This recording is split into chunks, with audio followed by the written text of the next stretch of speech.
I want to investigate the central sort of solar panel area in Gelato Beach. I'm interested in it because you have these solar panels. I think it's like three or four of them. Okay, I was trying to figure it out. I think it's three. I think it's three. And they're all pointing in the same direction anyway, right? They're all sort of triangulating in the same spot, which is interesting because they're solar panels. So they are supposedly aiming at the sun. That's where they would get their energy, but they're all aimed in different directions. They're all aimed in directions that triangulate at one spot. And that spot is basically that central sort of shining globe where the sandbird comes from. Or perhaps, I'm not sure if the technology behind this is supposed to be that there is like that shining crystal globe at the top. The sun shines onto it and that radiates heat outward, which the panels pick up and which heats up the egg and helps it to crack. I'm not sure if maybe one of the pianta in the level explains this, but that could be it. In any case, it feels as if thematically the three solar panels are aimed towards the central structure, this sort of like ritualistic structure where the bird is born from. So there's a potential resonance maybe between the bird and the sun and the sandbird. There's a theme of birds in this level anyway, I would say, because the main sort of duck-like enemies on the bottom of the level are birds. They're ducks. I mean, you would assume they're ducks. They're these sort of waddling things with beaks. Then at the top level of the area, there are these like tiny birds fluttering on a cable or something. And these kind of birds may appear in other areas of the game. I am not entirely sure, but you know, they definitely appear here. It seems as if this is a place where birds tend to be perched. And of course, they are right in front of the sandbird itself. So there are three varieties of bird, three levels of bird almost, like birds that can't fly, they're on the sand, then birds that fly but stay up at a medium kind of level, and then birds that fly right the way up into the sky, like the sandbird. Incidentally, these tiny duck birds on the beach are the reason, I think, mainly that I think Flood is supposed to be a bird, because the design of these ducks is almost the same. They have these two lateral kind of eyes that are basically just two concentric circles and a similar sort of outstretched beak as Flood does, with again those Flood's two sort of what do you call them, like screws or something, are like these sorts of eyes in design. And apart from the fact that I think when you meet Flood for the first time, it sort of like walks on the ground with its elbows almost. It has this weird sort of dinosaur or bird kind of dragging itself along its wings kind of feel to it. So putting all of those things into perspective a little bit, that the possibility that Flood is a bird, it's a hypothesis I want to explore more here, because Flood sort of fulfills that purpose in a weird way. Flood allows Mario to fly, amongst other things. Flood allows Mario to jump higher, to swim faster. It's sort of this transcendence of material limitations thing that in a way is, yeah, mostly what Yoshi would have done. See, that's what's weird. At least, judging from interviews with Miyamoto about how Yoshi's original role would have been precisely to allow Mario to fly better, run faster. It was like an accentuation of Mario's domination of space, but sort of almost pushed to the limit. It allows Mario to do all these maneuvers better and higher and faster. Flood kind of fulfills that same role here. And I find that mysterious because, of course, this is a game where Yoshi does appear. And Yoshi's mechanics are similar to those of Flood's in a certain way.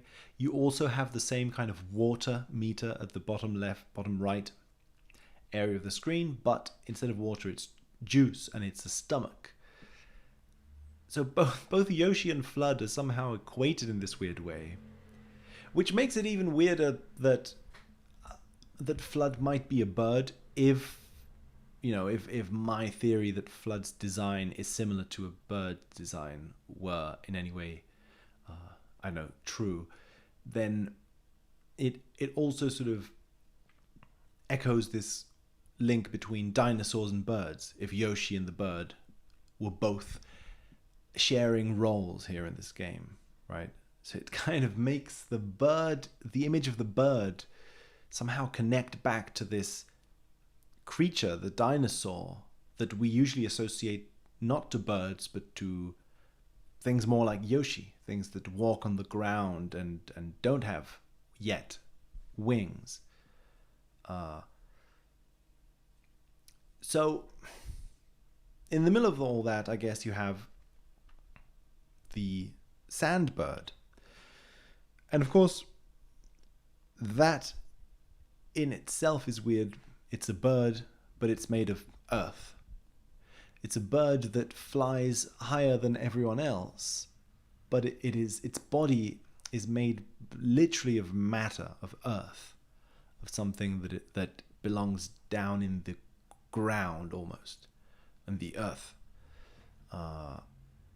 But it is ground, it is earth that is flying. It has somehow liberated itself from the ground and is flying upwards into the sky. It's earth that is flying upwards into the sky, which is somehow what Mario is as well, right? A material creature, but somehow it is flying upwards beyond what it could do potentially as a material creature. This again is echoed nicely in this level by those weird sprout creatures who grow into giant sand structures, because this game has this constant theme of beings with leaves on their heads, right? The Pianta are like this. It's just this theme of the crown as something that sprouts up from the head as a little bud of life that's flowing out of the head. And so you get these little buds of life. The heads of these creatures are little buds, but when you water them, they grow into sand. So it's a living creature, a living sprout that is, again, just pure matter somehow. And that grows upwards into the sky. Like a plant would, right? A plant that just grows and grows upwards. So these are a series of things that confuse me initially about Gelato Beach.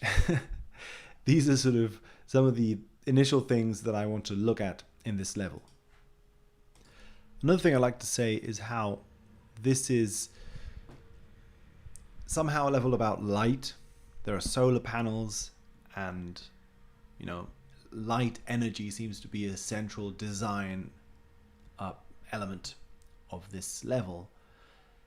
But then the level itself is inside a lighthouse. You enter into it through a portal in a lighthouse. So you're entering into this source of light or this beacon for crashing ships, which then the level itself could be maybe read that way. If the central beacon of light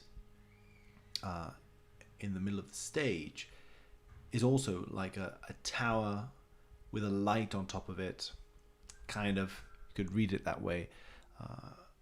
In any way that maybe there is something about light here in this level that could be of interest, read amongst the other things.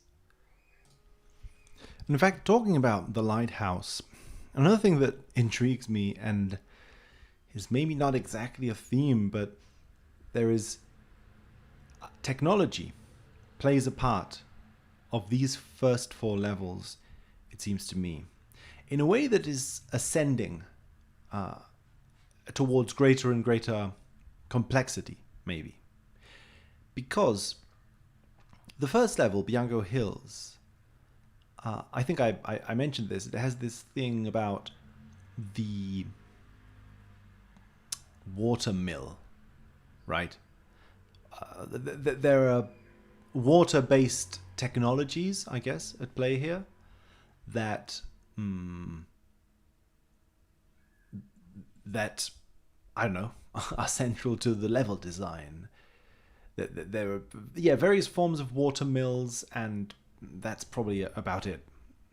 Then Rico Harbor is much more heavily industrial,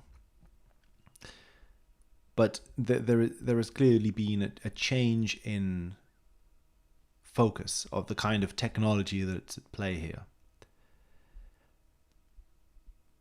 But it's still like a very I don't know exactly how to define this sort of energy or technology in this level, but it's, let's say, it's the kind of technology that would pollute the environment a lot. In fact, that's the theme in this level, isn't it? Right, the water is polluted by all the work that's being done here. And then we reach Gelato Beach, and solar energy has been introduced. So we've gone to a different kind of technology, one that's less polluting and that would generate a lot of electricity, in theory. And then the next level is Pinner Park, which, you could argue it's just as polluting as Rico Harbor. It could be. But I wonder if maybe it doesn't fall into this fourfold structure where there is a growing intensity from the water mill to like the polluting sort of industry to solar energy to then this amusement park almost is representing technology in full swing, like a cornucopia of fun and color and, technology in its futuristic utopian sense. In a way, what the video game is for whoever is playing it, right? Just this incredible, colorful, fun, technological cornucopia that, could potentially be fairly clean. There doesn't seem to be a lot of pollution in the water. It could potentially be something that's running purely off the solar power generated in Gelato Beach. I don't know. That's just an idea. I get this sense that there is this like a way in which the levels are constantly like evolving to greater and greater forms of technological complexity, at least in these 4. And then the next 4, something shifts maybe, though. There is a change in the theme of this like second half of the levels. So I'm not exactly sure how to read the next 4 levels. Several things come to mind, but none of them are very stable hypotheses, I could say, because one possibility I could share is we have a potential symmetry between the 2 sets of 4 levels, because it is almost as if, let's look at Noki Bay, for example. Noki Bay, the main plot of Noki Bay, or the main design of the level, is also, at least for part of the little stories that you live there, is that the water is polluted. The water is toxic. And you have to deal with that. Now, Noki Bay is the second of these 4 levels, so it would correspond to the second of the first 4, which is Rico Harbor, which also, is about pollution of the water somehow. That's one thing I could see maybe. It's hard to tell. We have the fact that Corona Mountain and Pinner Park are both areas where baby Bowser, or Bowser Jr., appears, right? So Pinner Park seems to be like an endpoint, a midpoint of the game. You meet Bowser Jr., it is revealed that he was Shadow Mario. Ha ha ha, he flies away to Corona Mountain. You don't meet him again until you reach Corona Mountain. Corona Mountain then is this big confrontation in this circular pool of water, which is sort of the same that happens in Pinner Park. You confront Bowser Jr. in this circular pool of water. That's where the giant mechanical Bowser comes out of. So it's weird, there are weird indications here and there of maybe similarities between them, but I'm not entirely sure. It is interesting that Pinner Park transforms into Bowser, because if you were to read it as I had before, where we have this transformation from the idyllic nature of Bianco Hills all the way towards industry, clean energy sources, and then the extravaganza of technology that is Pinner Park, then that extravaganza of technology, which seems so appealing and fun and like positive on the front, turns out to coalesce into Bowser. All that technology creates a giant mechanical Bowser, which is the villain that you had been fighting. It's the archetype of Mario's villain. So all of this fun transforms into the villain. And the shadow. So it's almost like the shadow of that fun comes to light. Right? They fly off to Corona Mountain. Boom. It's almost like you could have an interlude and then part 2. Almost as if Serena Beach is part 2 of Mario Sunshine, and then you begin again. That's a sense I get. Which then is interesting because Serena Beach is this nighttime place. It's the first time you experience nighttime in this game. And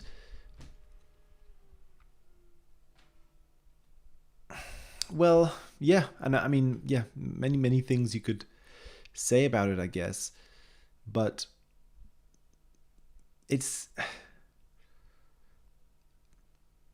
funny, I guess, how Serena Beach is also an amusement park, like Pinner Park, in a way, because it has a casino. It has the similar kind of vibe that an amusement park would have. It's just this place full of fun and games. But it's a casino, so it has this dark, shady sort of feel to it, of a place where you gamble and suddenly like money is involved. And it's somehow shady. It's nighttime, so it feels shady as well. And it's filled with ghosts as well. The shadow of playing, the shadow of games seems to reveal itself in Serena Beach, and it seems to have something to do with money. Like somehow the shadow of playing seems to be money, or making money in some way. There seems to be something maybe where Pinner Park to Serena Beach, there's this switch that is pulled where you see the other side of it. Which, yeah, God. So anyway, this transition from the ground to the sky that maybe could be echoed in this theme of ascending up from early forms of technology to higher forms of technology, it is seen in Gelato Beach in a very weird way as well. because you get this transition in the levels where episode 2, for example, you clear the mirrors. So the mirrors are filled with creatures, you clear them. That, it feels as if what that's doing is it's allowing the sun to shine directly onto the sphere at the top of the tower. And by doing so, it wakes up Wiggler, who is sleeping on that sphere. You defeat Wiggler, and then the next thing that happens is that the sandbird is born. So you go from the snake, the worm, right, the caterpillar, this creature who is bound to the earth, up to the bird. You go from one to the other. And the worm is so, traditionally in different mythologies is juxtaposed with the bird so often. Like in Buddhism, you have this image of the snake and the bird at the center of the mandala. And in different kinds of mythologies, there is also this sense of the snake comes from below, the bird comes from above. They both represent different aspects. I mean, you could almost, I imagine in Christianity, there's also this sense of the snake is the devil, right? From down below, and then the bird would be the Holy Spirit from up above. So yeah, potentially something like that could be happening as well, where you're flipping from one to the other. It's almost like confronting that shadow, that devil that is the worm, immediately makes the sandbird be born. You need to confront that in order for the sandbird to be born. They are somehow intertwined. Their existences are intertwined, but what's funny is also that their existences are intertwined in terms of space as well. So you go from the lower reaches of space, of matter, of the material world, up into the higher reaches of spiritual kind of space. And the sandbird is going around this tower as well. That's the whole idea. It circles around the tower and then leaves you on the tower. So this is all circling around a tower. There is also a mandalic structure to this, right? In that the area itself, Gelato Beach, is centered around Shine Tower, or whatever it's called. You're inside a lighthouse, and then the bird circles around a giant tower. The tower then, more than just representing a high place, seems to represent a place that you circumambulate, a place that you sort of circle around, or that represents a circle, that represents circularity, maybe. This is perhaps what Corona Mountain is, right? Because it's not just a peak, it's not just a mountain, it's a mountain at the top of which we have a crown, a corona, which is in this case like a circle, mandala, pool of water. So it's almost as if the mountain and the mandala are seamlessly being combined here, which is funny because it's what happens in Buddhism as well, where the mountain, the holy mountain, is simultaneously a mandala.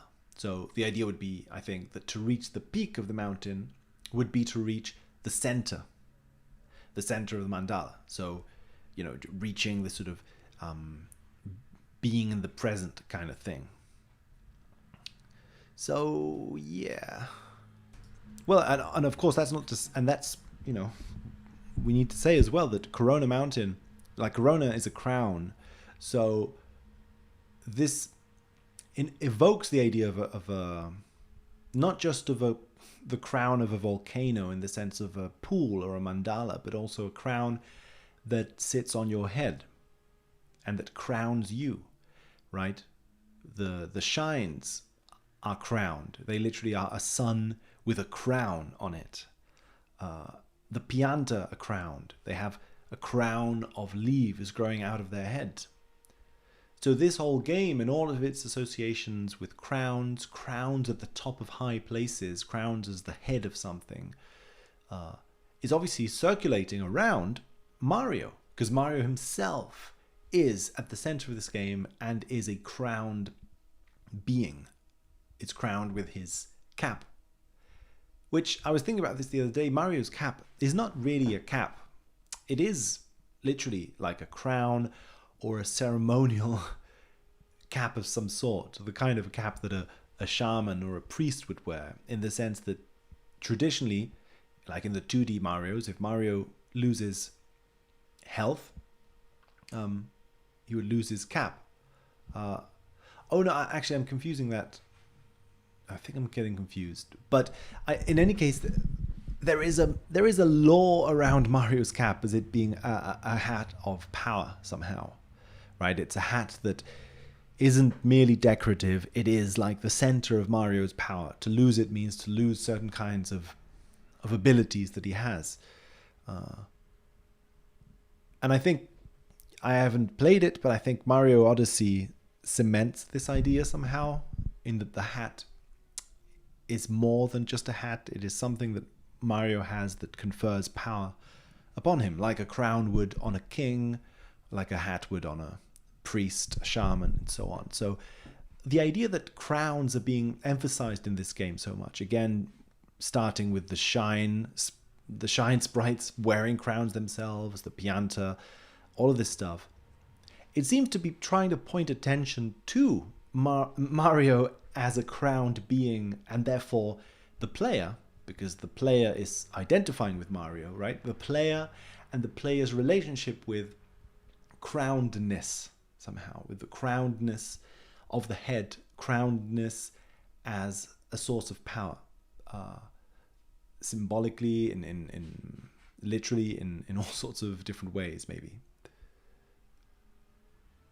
So in any case, another thing I wanted to mention was Serena Beach again, because I think this again is another one of those weird levels. It really feel to me as if Serena Beach is like the center of this game.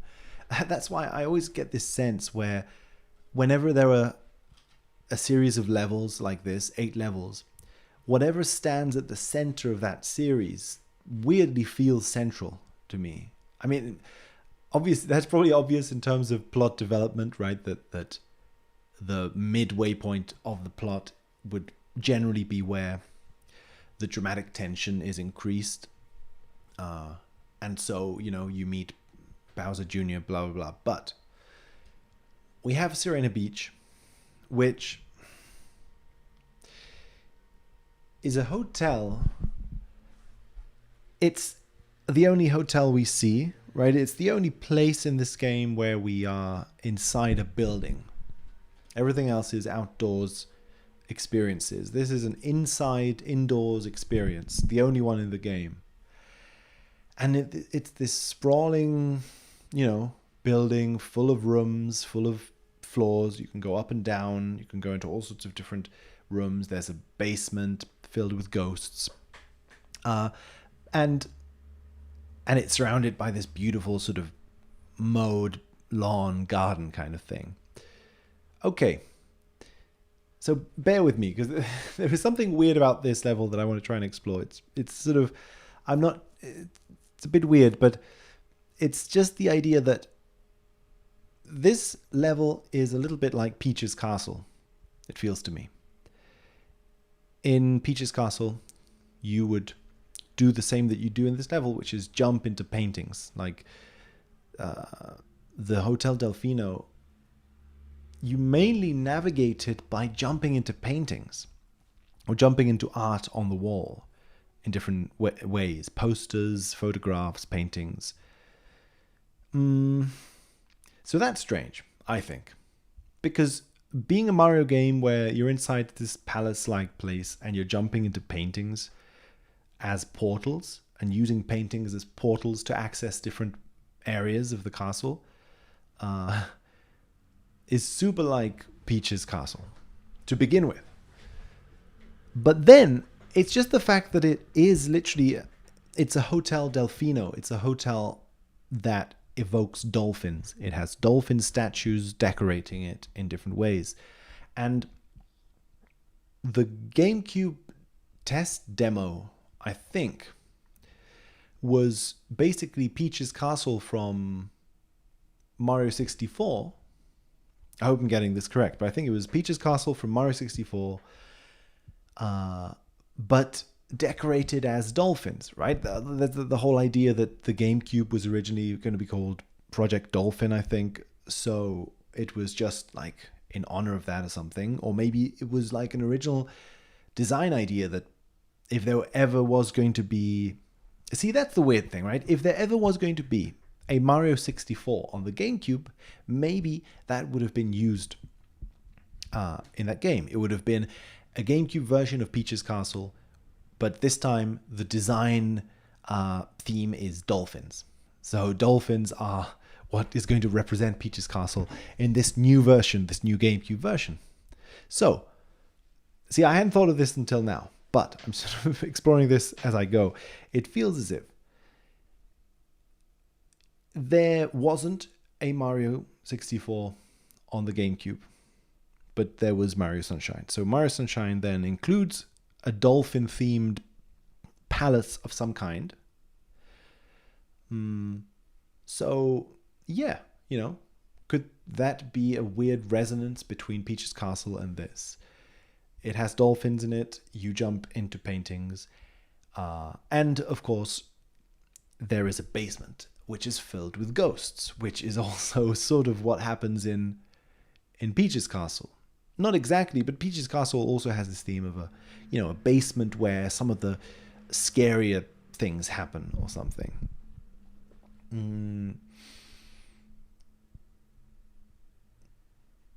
See,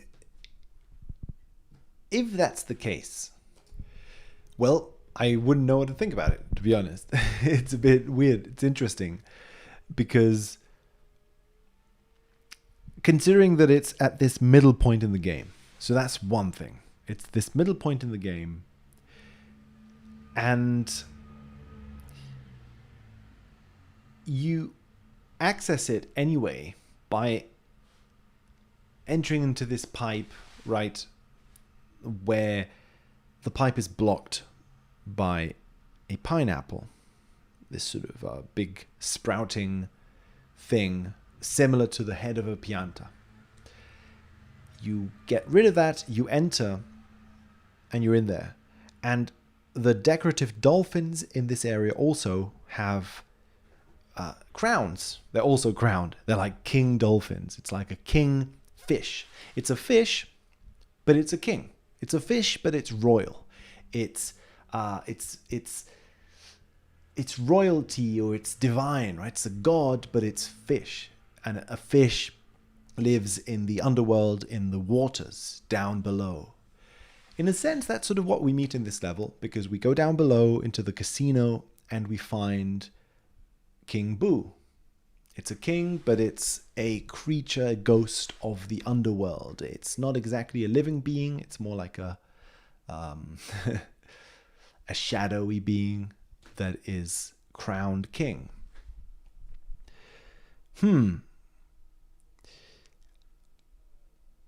But the thing is then, aside from the other, I guess, million things I would want to say about it, is that maybe we need to access the theme of money again. See, I've touched on this theme of money. I think there is a theme of money here in this game. Like, obviously, money is always there in Mario games, but there is this way in which gambling, the way it appears in Serena Beach, is funny, because you get gambling, you get this idea of this like game show extravaganza in the hotel, this lush high class society kind of place, which is like a dream. It's the dream of becoming rich, right? You go to these places with the dream of becoming rich. It's decorated as a high class place where you would go in order to try and become high class, in order to like get that amount of money. But it's presented in this weird, scary place because it's where King Boo lives, right? The roulette is a place of like of greed almost. King Boo sticking its tongue out greedily and all that. So I think this somehow relates to the theme of holidays in this game, because that has to do with money.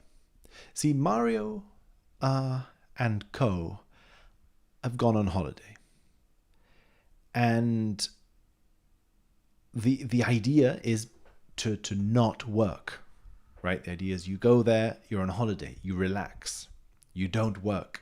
You're not working. This is the opposite of work. It's play. You're playing. You're playing after you've worked. But what happens?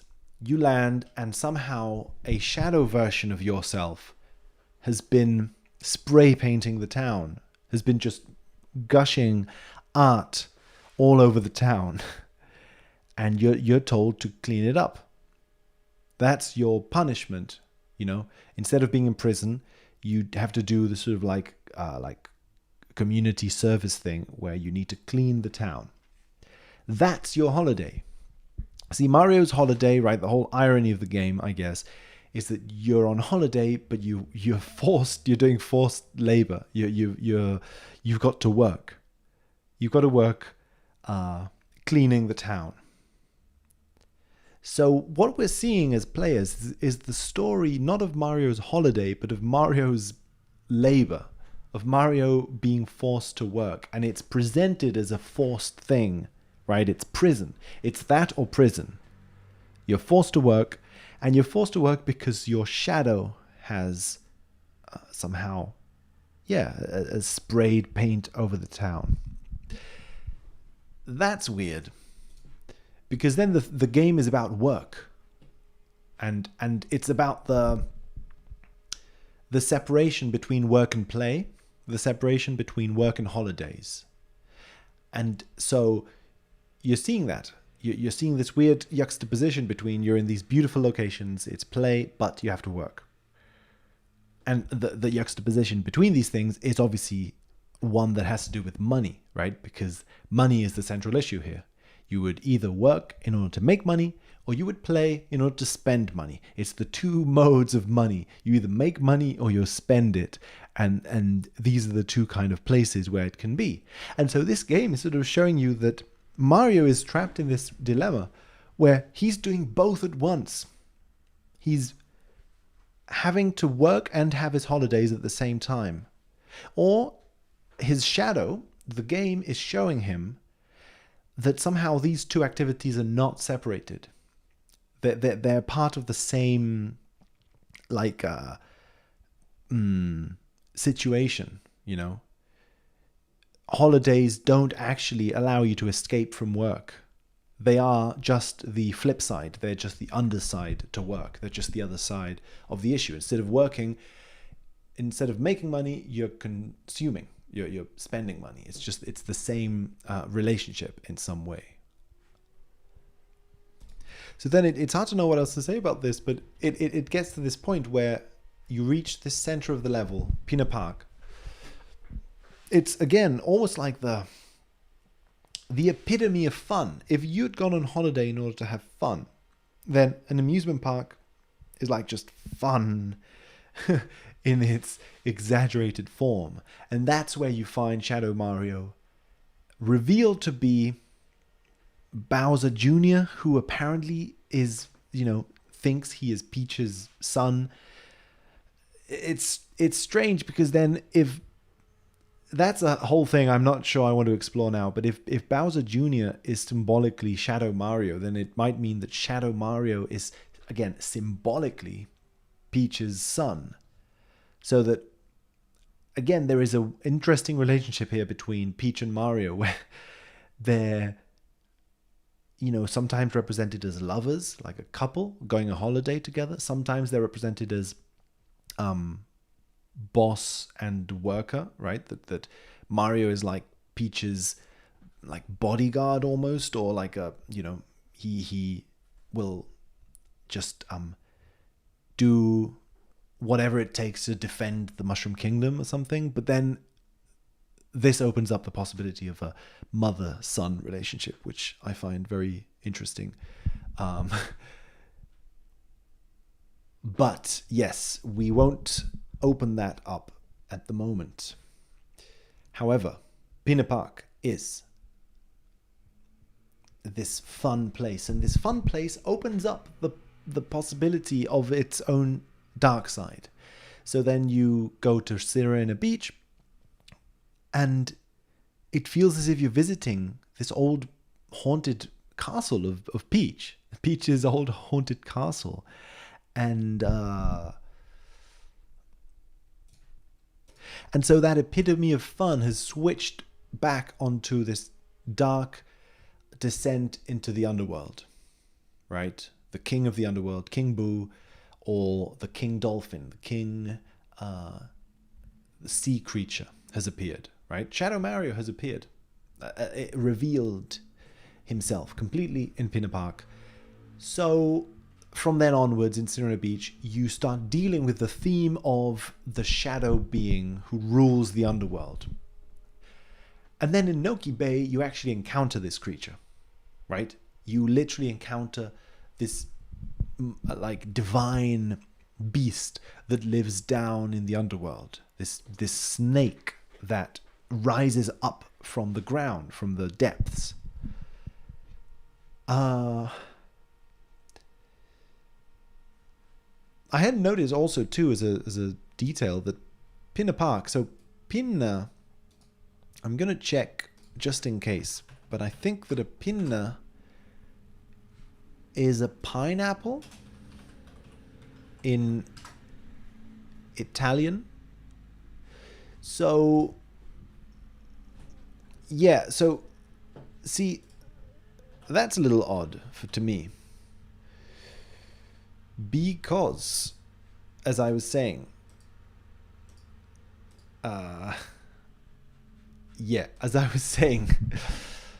Serena Beach is accessed through a pineapple, right? You remove a pineapple from its place in the pipe, and that allows you to enter into the depths. That's all a bit weird. It's really good. It's really good. Like, it's incredibly, designed. And I don't mean that in a conscious or unconscious way. I just mean as a structure, it's really beautiful. The fact that, see, if I'm not incorrect, Serena Beach is the first place where you access an underworld area of the stage. I think in none of the others, Bianco Hills, Rico Harbor, Gelato Beach, Pinner Park, you never go below earth level. Then for the first time, Pinner Park reveals the fact that under the pool of water that apparently seemed so calm, there was hiding a huge mechanical Bowser. And that sort of opens up the gate for the idea that there is something in the underworld. Serena Beach then shows us King Boo in the underworld, a slightly shallow underworld. Then Noki Bay is a deeper underworld. It's deep, deep, deep, deep. And it's this ancient ruin too. You discover not just that it's an underworld, but it's this whole like civilization almost. There are these buildings, this beautiful architecture. So there's this whole like intelligence down there, and life, and organized ecosystem of like of something or other, right, is down there. And that the possibility for that isn't opened until you reach the second half of the game. Pianta Village also has an underworld. It literally is the other side of the level. Like, it's literally under the level, like almost expressively showing that. So that's pretty cool, I think, especially because I can't quite remember, but the entrance to Bianco Hills is simply on a statue. The entrance to Rico Harbor, I don't know where it is, but I think, yes, Rico Harbor entrance is on some sort of a hut. I would like to know what this hut is exactly, but it's a hut in the main hub. Gelato Beach is, as we said, the lighthouse, and then Pina Park is that cannon. So apart from the cannon, they're all generally just entrances that you just jump into the entrance. You just jump into it. But then Serena Beach begins this idea that you can descend into the level through a tube, right? It's no longer a splash of paint, but it's literally a tube filled with paint.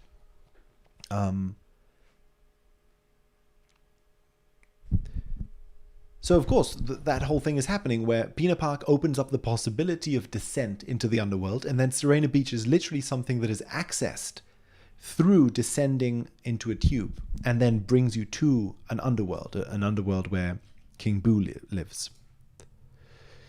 So, I like how that is all ascending towards Corona Mountain then, which is also like a giant sort of pipe, you could say, filled with liquid, with this water.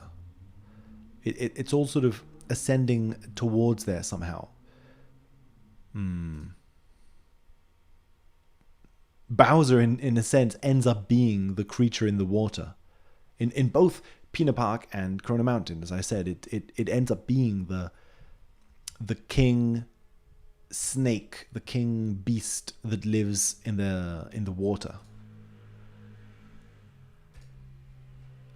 But yeah, see, there is this other weird thing then where after Serena Beach, you've been introduced to the theme of the dolphin and the dolphin statue. The dolphin statue has been a thing. You've confronted it. You've faced it. And the next stage of Noki Bay appears in front of the dolphin statue, the central dolphin statue in Delfino Plaza, right? You almost stand in front of it as if you'd stand in front of a religious altar or something and look up into the sky, and that transports you to the place. I don't know. I love the way that after one level, the next level somehow incorporates elements that couldn't have been possible without you first doing the previous level, right? Like this dolphin statue suddenly becomes a thing almost. And then Pianta Village is also a pipe, but this time it's on top of the Sprite gate, which is the central important element in the game. It gives Pianta Village also like a heaviness also. You're entering it through the central gate that has been the main focus of the whole adventure. And yet it is like a humble village, right? It's just this village that... that I think I will have to explore next time, because I'm not really sure what to say. But yeah. Well, thanks for listening, and see you next time.